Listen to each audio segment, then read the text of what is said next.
भारत को बड़ा झटका लगा है। भारत के विदेशी मुद्रा भंडार यानी फॉरेक्स रिजर्व को लेकर एक बड़ी खबर सामने आई है।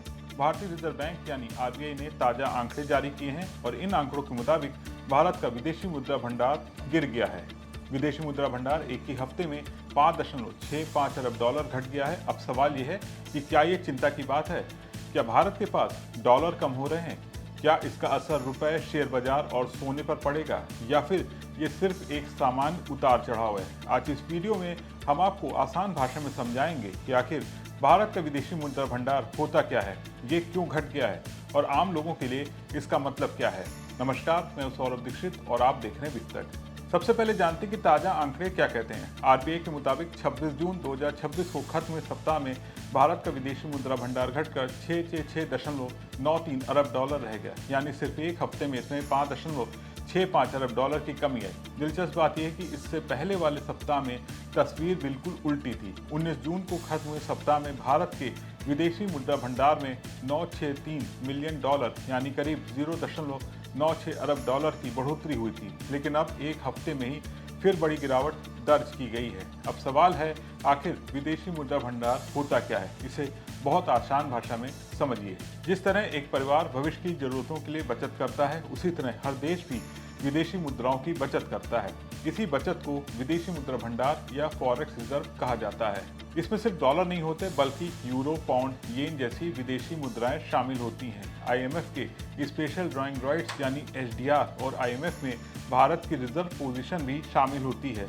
अब देखते हैं इस बार सबसे ज्यादा गिरावट कहां पर दर्ज की गई है। भारत के विदेशी मुद्रा भंडार का सबसे बड़ा हिस्सा होता है फॉरेन करेंसी एसेट यानी एफसीए।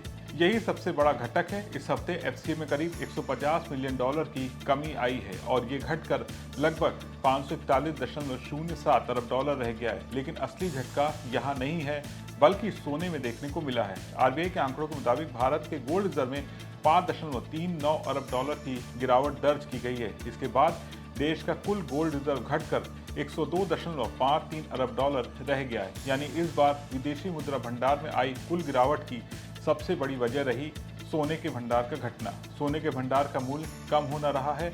अब यहाँ एक बात समझना बहुत जरूरी है। इसका मतलब ये बिल्कुल नहीं है कि भारत ने अपना सोना बेच दिया है।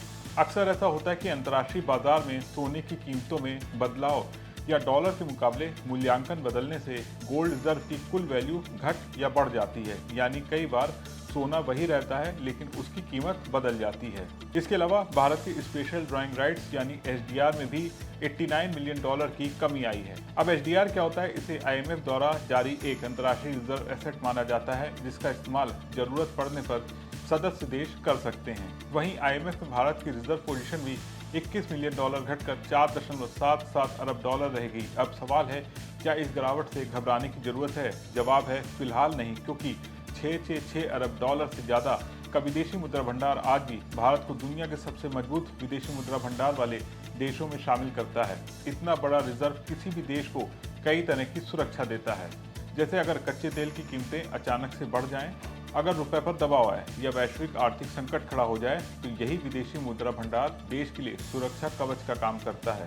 अब सवाल है कि आरबीआई इस दौरान क्या करता है? भारतीय रिजर्व बैंक लगातार विदेशी मुद्रा भंडार पर नजर रखता है। अगर रुपए में बहुत ज्यादा उतार चढ़ाव आता है तो आरबीआई डॉलर खरीद कर या बेचकर बाजार को संतुलित करने की कोशिश करता है। हालांकि आरबीआई का कहना है कि वो किसी एक तय विनिमय दर को बनाए रखने की कोशिशें नहीं करता, बल्कि केवल बाजार में जरूरत पड़ने पर हस्तक्षेप करता है ताकि ज्यादा अस्थिरता न आए।